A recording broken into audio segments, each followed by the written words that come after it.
Hey YouTube, welcome back to another episode of Zill and Chill, the channel where we grab a drink, chill, and take a look at some Zillow listings. Today I'm going to show you a house that has gained $90,000 in equity every year for the last 4 years. I've been watching this house since 2019 and I am kicking myself for not having bought it. We'll get to those details here in a minute, but the drink today is going to be a Lagunitas IPA. These are made out of California, but available quite widely. Again, the drinks are not, I'm not sponsored or anything like that. This is just something I picked up at the store and decided to give a try. I've had these before. Let's get this one started with that. Get that pop, get into chill mode. Let's get started. So the house I'm going to show you today is in Plano, Texas. Now this is something that, again, I've had favorited since I saw it in 2019. I live in Colorado, but the company I work for does have a location in the Dallas area. And I've gotten to the point in my life, I'm 35, I guess, but I've gotten to the point in my life where I'm tired of shoveling snow. I'm tired of being cold in the winter. And I had seriously thought about buying a winter home near my company's other location. I don't want to live there during the summer. It gets ridiculously hot compared to Denver. But I figured, I might want something for the winter. Something I can rent out the majority of the year. Just go down there for whatever 4 months out of the year. And it's an investment and everything too. So with that, let's take a look. Average home values in Plano, $503,000 at the moment. It's gone up 2.5% this year, which isn't bad. Let's take a look at this house at 1520 Janwood Drive in Plano, Texas. Now, we'll get to the pictures here in a minute, which are just stunning. But I want to get to when I first put this thing into my save list was when it first popped up for sale in 2019. Yeah, you can see that right there. $250,000. Okay. $250,000. Right now, this estimate is $607,000. You kidding me? We'll get to those details here in a minute. Let's get through the pictures. All right, starting off, we see the living room off the main entrance. Beautiful, tall ceilings, very bright, very welcoming. Lovely ironwork in the banisters on the railing there. Let's get into the kitchen. It doesn't have a whole lot of overhead cabinetry, obviously, so you would be relying quite a bit on the cabinets that are surrounding the bar in the center. I do see a gas stove, and I see ventilation. Oh, someone's finally getting the stuff right. It's missing a fridge, but obviously that's where your fridge would go. I do believe there are 2 sinks, as you can see, so that's always great for prep. I would love to have 2 sinks in my kitchen.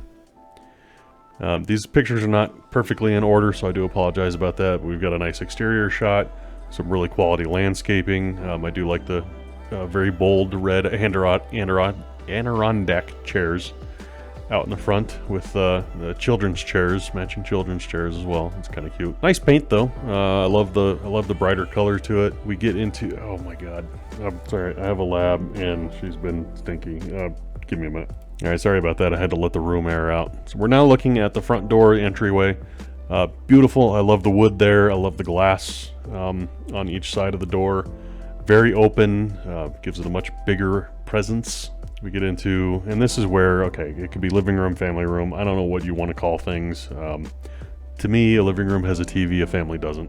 But this would be the front room, I suppose. Big, beautiful picture windows. This house was built in the early 60s. The architecture definitely shows that, especially with large picture windows in the front. I love glass. The more windows you can have, the better. I really don't like dark homes.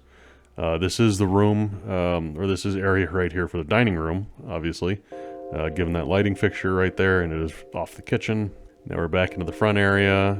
Beautiful wood fireplace in the center. That'd be great in the middle of winter.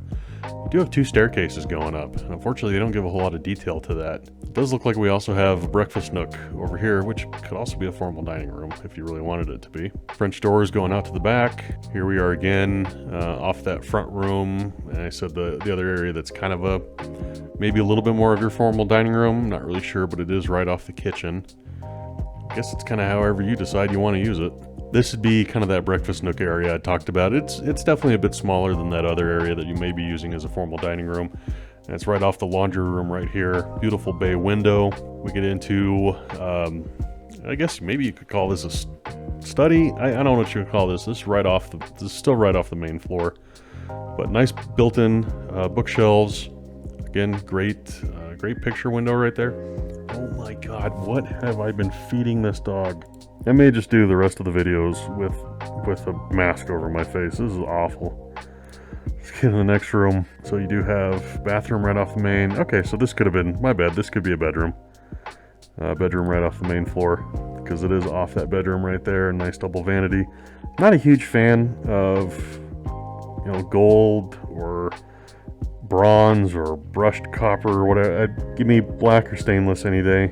But it looks all right. It matches well with the black countertop. I do love the black and white all throughout. I did that as a remodel on my last house before I sold it in the kitchen.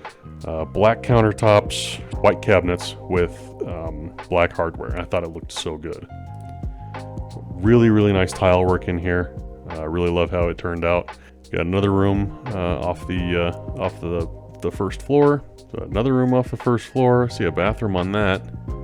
This does have 5 baths. So you got another bedroom here. Because you got your closet there, bathroom. Nice French doors to the outside. That's cool. I wouldn't mind that. Here's that bathroom. So a little bit smaller than the other bathroom we saw. So we've seen 2 of the bathrooms already, and looks like 3 of the bedrooms. One of those bathrooms may have been shared, although the one that had the double vanities didn't seem to be Jack and Jill. It's a little odd. Then we get into this bathroom, and I'm looking right here. Does that say scan? Is the mirror telling you scan? So this is obviously some kind of smart mirror. I love the idea of that. You know, whether it's a clock or something built into it, I would love to have a mirror that's got the weather and everything. Yeah, you can pull it out on your cell phone and all that, but just to have that when you're brushing your teeth in the morning while staring at that would be pretty cool. But let's take a look at this shower. Oh my God. After a long day at the office or a long day in the garage or welding or just to be able to stand in a nice cold winter day, to stand in here and just let that hit you. Look at those jets. There's 8 jets on each side of this, plus the big rain head and the removable shower sprayer. There's just you wouldn't have an inch of dry skin on you in a shower like that. And this isn't even the primary bathroom. This isn't even the ensuite to the primary bedroom. It's amazing. I love the fact that they even went into the detail and did recess in here, so you've got a shelf for your bottles, soaps, everything like that. Always a great idea. This is the primary bedroom's bathroom. It does have a nice separate tub. You do have the toilet in a nice enclosed separate poopery area.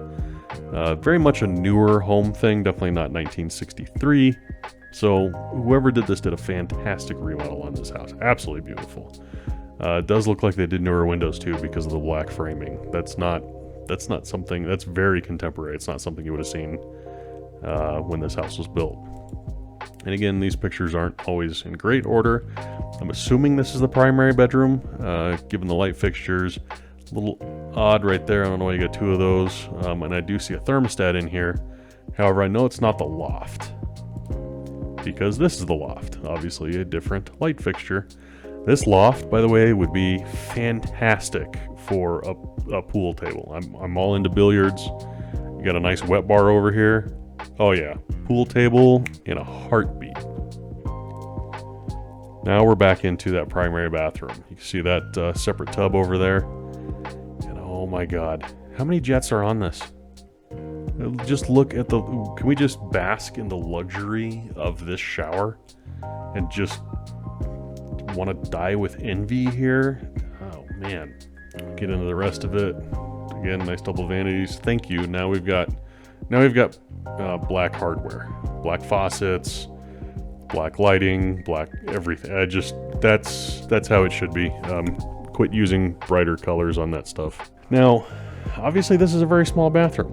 You've got a toilet and one of those tiny little IKEA sinks. IKEA is the only place I've ever seen one of these sinks. By the way, that looks like the exact faucet I have in my primary bathroom right now, which is pretty funny. But yeah, tiny little sink and brick wall for some odd reason. You'll see here in a minute that plays in. Really nice deck off the back. beautiful backyard, very well manicured. I love the tree the deck wraps around the tree. Seems like it's got good shade. It's a very big backyard too.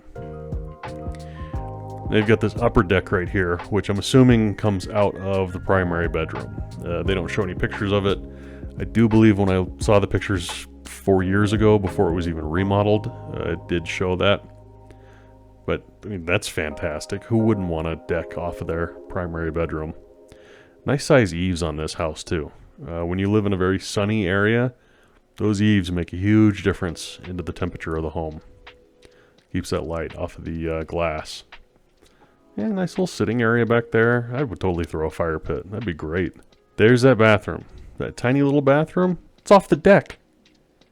The freaking bathroom is off the deck. Can you imagine the kind of grill outs, parties and everything you can have in that backyard? With a powder room right off the deck. You know, people don't even have to go inside the house. They can just stay outside. I do love the way they did the deck too. With the boards all at an angle. They're not completely perpendicular to the house. You get a little bit of an overspray right there too from the paint, guys. You might want to use some tape. It looks fantastic. I love that. I love the idea that there's a bathroom right off that deck. And unfortunately, that is the last picture. Just an absolutely beautiful house. It was obviously remodeled. When I saw it in 2019, it was pretty original. It wasn't run down. I really wish I could find the pictures of it. And unfortunately, it's hard to find previous listings on homes. It wasn't run down. It was pretty clean, but it was dated. It was very, very dated. This was obviously a full gut and remodel of the entire home. They do make a comment that it even has a new electrical system. It's got 2 HVAC systems, 2 water heaters. Someone spent a pretty dime on this thing, and we're going to get into the numbers right now. So it doesn't show what it sold for, but pending sale at $250. We'll assume it sold for $250. And then you can see it took them a few months to do the remodel. It took them about 6 months to get it all gutted and remodeled, and they listed it for $465. 86% increase in that value. Now it did get down to $445 and then sold in September of 2020. So $445. Now Zestimate on it is $606. And I know this area pretty well. I do spend some time in it, and yeah, this is a $600,000 house right now. So in 4 years, it went from $250,000 to $606. If we take a look at the numbers on that, and yes, this is where I'm going to get nerdy on you. The average home values, let's pull this up. So you can take a look at the average home value growth in Plano throughout this time frame. So we look at February of 2020 when this house was sold for $250. Plano, the average home value in Plano was at $333 basically. So this house was sold way below the average home value. And right now the average home value is sitting at $503, and this house is showing it's worth $606. So it sold way below the average home value, and it's now valued at well above $100,000 above the average home value. So if we take a look at the data on that, so we've got February 2020 sold for $250, average in Plano was $331. Today it's worth $607, average in Plano is $503. That's a difference of $357,000 on this house versus only $172 average growth in Plano. That's a difference between the two of them. This house is $185,000 ahead on the average value than Plano. That's a growth of 243% over that 4-year period on that house versus only 152% for the remainder of Plano. And that's an annual growth of $90,000 a year versus an annual growth of 43. An annual growth of 43 is still very impressive for any area. That's some great equity. But can you imagine? You imagine for a second your home, any asset of yours, gaining $90,000 a year in value. That's just insane. And obviously, from that $250,000, they put in some money. They did a major remodel on this house. That was no small chore whatsoever. But let's say they put in $150,000 into the remodel. they would still be $35,000 ahead of the average value of homes being sold in Plano. $150,000 and you're still ahead. Just absolutely crazy the amount of equity and value this home has gained since I first saw it in 2019 and decided not to buy it. Anyway, I'm gonna have to drink this tonight and cry myself to bed because I missed out on a massive opportunity here. And I'm not a real estate guru. I don't know where the next opportunity is, but Plano was a big miss. Anyway, I hope you enjoyed this episode. I hope you found this interesting. If you did, please like and subscribe. It helps me grow the channel. I would really, really appreciate it. If there's a house you want me to feature or any type of theme and area, something like that, you want me to feature on a future video, please put it in the comments. I will read the comments. I really do appreciate that. Again, these drinks are not at all sponsored, but this is a Lagunitas IPA. I do enjoy these. And if you do have a drink in mind, something you want me to try, so long as it is human edible and caffeine free, I will drink it. So let me know in the comments and we'll take a look. Thanks again for watching, and I'll see you on the next one.